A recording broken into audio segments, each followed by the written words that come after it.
Okay, what's up everybody? Mayroon tayo dito ngayon na portable generator. Ang issue dito mga kagrasa, no? Natatambay po ito kasi wala daw kuryente na lalabas dito sa kanyang AC volts. Kaya tinatambay kasi walang voltahe na lumalabas dito. Hindi magkapailaw ng bulb.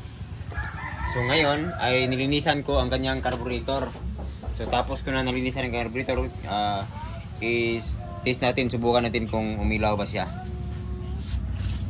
So pandarin mo natin.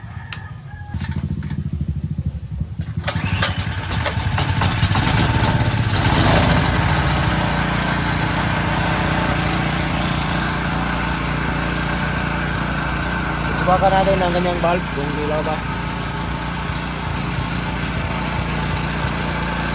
Hindi siya umilaw kahit nataon na ang breaker. Hindi pa rin umilaw.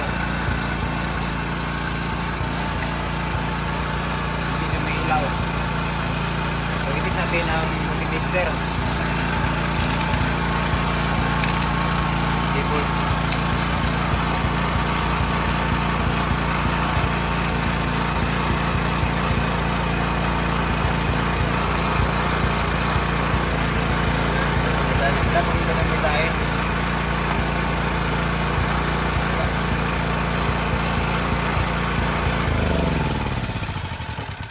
So since wala siyang voltahe na lumalabas dito, hindi makapailaw ng ating bulb. Ang dapat nating tingnan ay itong kanyang output na socket, tapos ito naman kanyang circuit breaker, then kanyang linya, tapos yung kanyang EBR, or yung kanyang coil, or yung kanyang yung carbon brush. So yun po ang ating mga tingnan, dapat na tingnan, para mapalabas natin itong kanyang kuryente dito sa ito output AC volts, para makapailaw tayo ng yung bulb. So baklasin natin itong kanyang cover para ma-check natin kung ano ba ang dahilan kung bakit walang output na voltahe dito. I-check natin ng multitester. So baklasin natin mga kagrasa.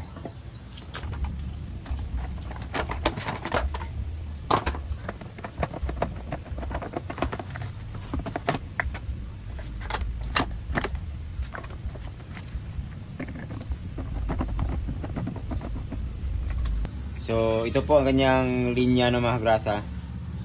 So ang i-check natin dito, i-check natin itong kanyang circuit breaker. Tapos ito kanyang output na socket sa AC volts. Tapos i-check itong kanyang linya, ang kanyang EBR kung okay ba. Kasi itong kanyang regulator ay yun po, DC po ito ang kanyang output patungo dito, DC volts, 12 volts DC. So then ito naman ang kanyang carbon brush. So ito lang po ang ating tingnan, or yung kanyang coil ba ang kanyang pinaka problema. So i-check natin, bunutin muna natin. Yan, check natin muna. Bunutin natin. So itong red, ito naman ang output ng positive ng 12 volts patungo dito yan. Here, dito. Ito yan. Dito yan. Yan dito. DC. Ito yan galing.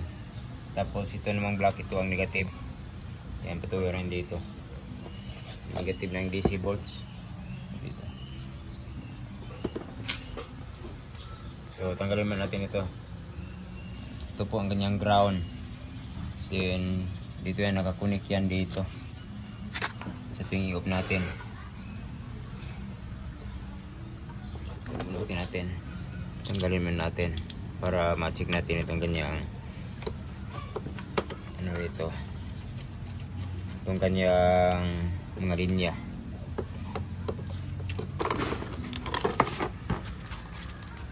So sa pag-check, gamit tayo ng multitester dito. So isahin natin para malaman.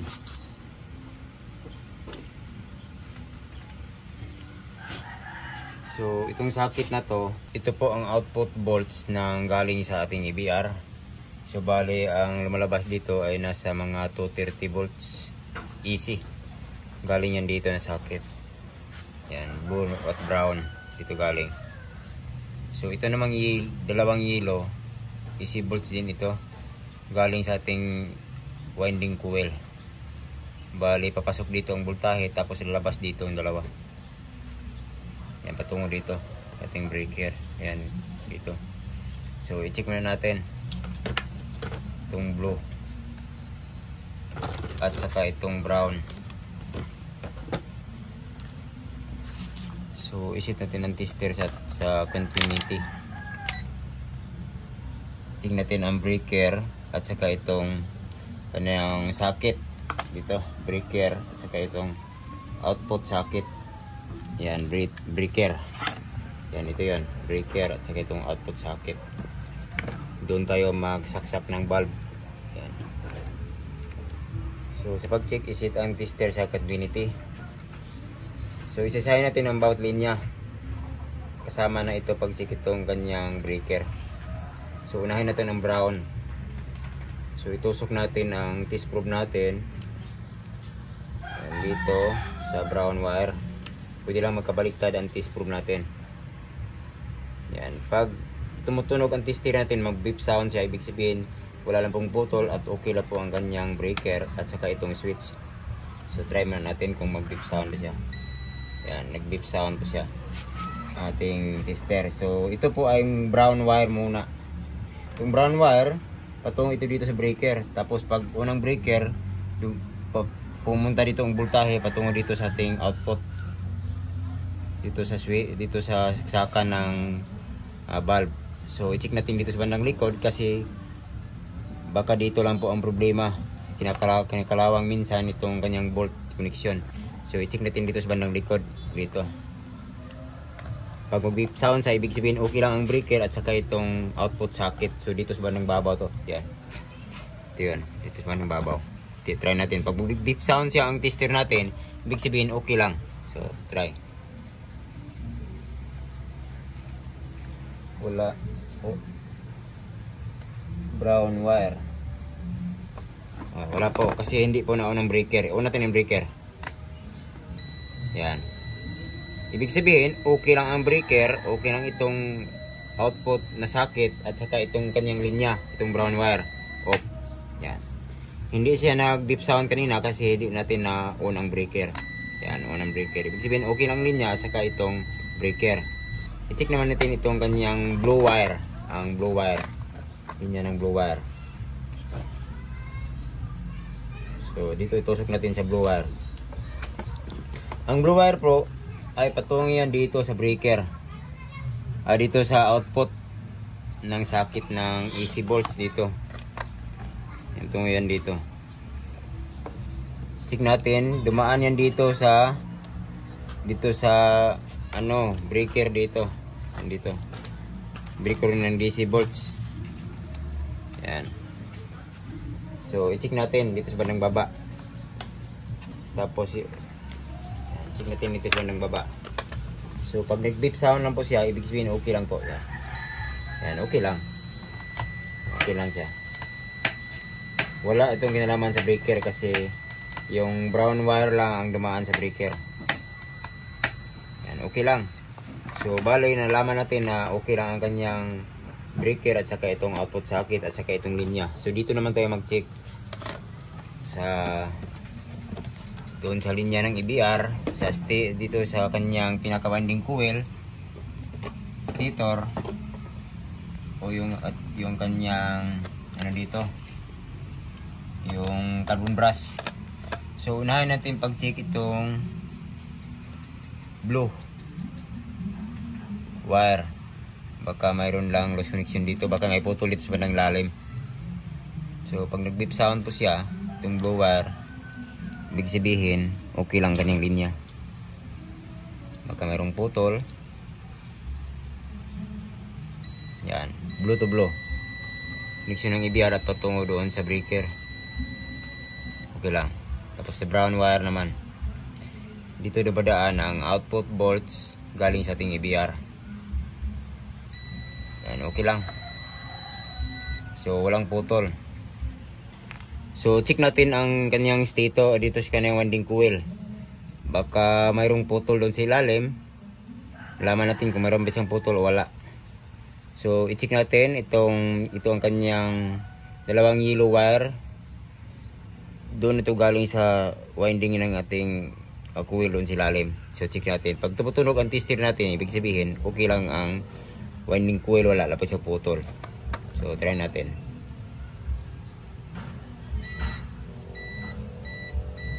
So yan, okay lang. At tingnan natin ang kanyang resistance. So isit natin sa 200 ohms. So yan, mayroon lang resistance 3.8 ohms. Yan, mayroon lang, okay lang.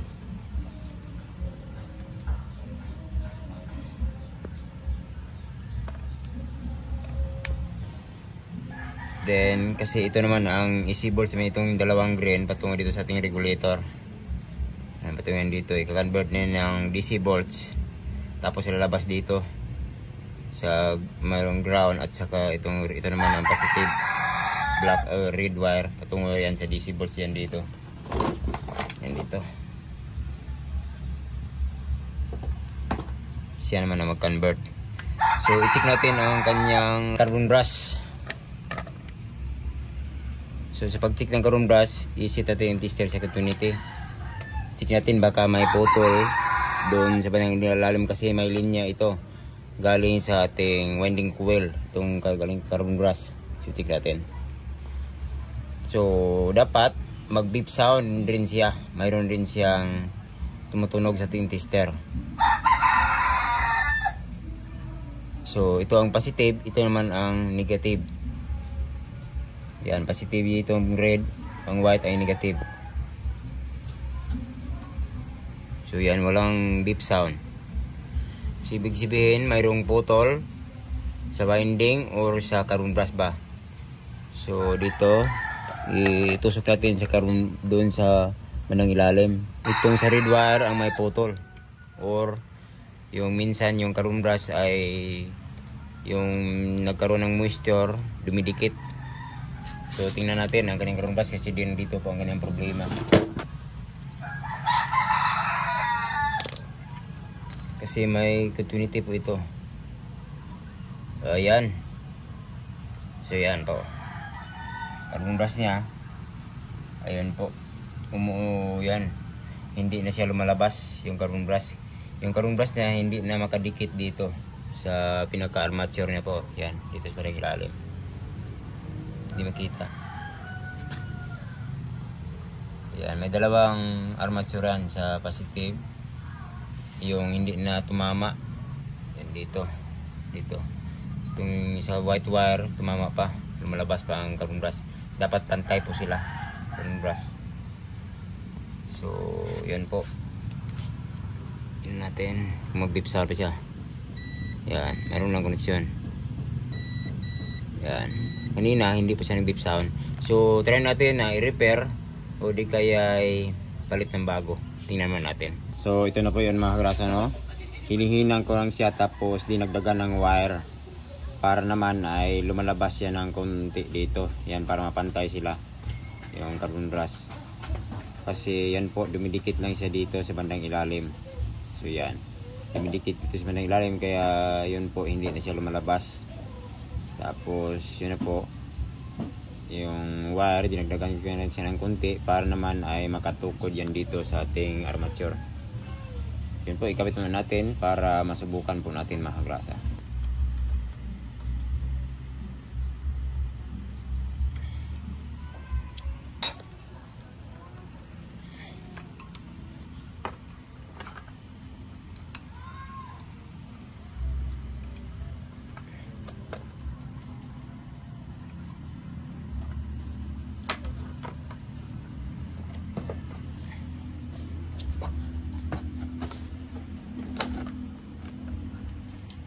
Sakit. Negative. Ito mo sa DC volts. Positive. Galing sa ating regulator.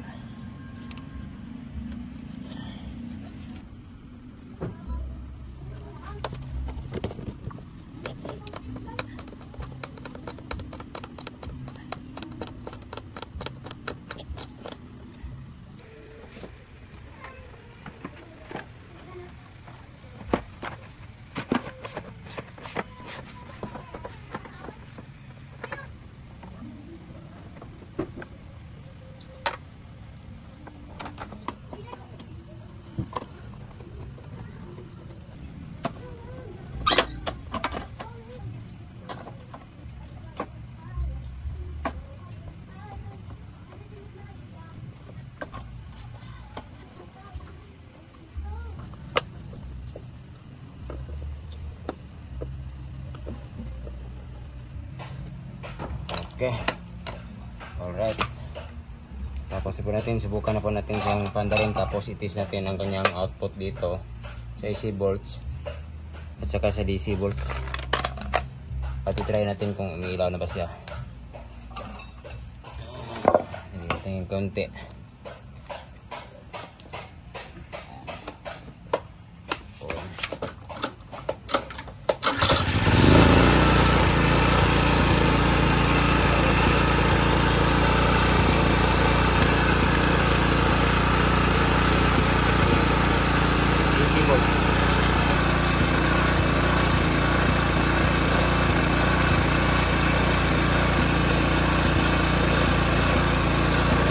To 20 volts. 220. DC. Sa DC, dito na.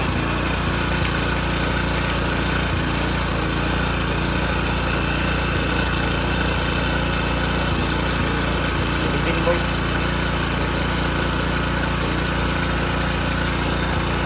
Try natin sa ilaw.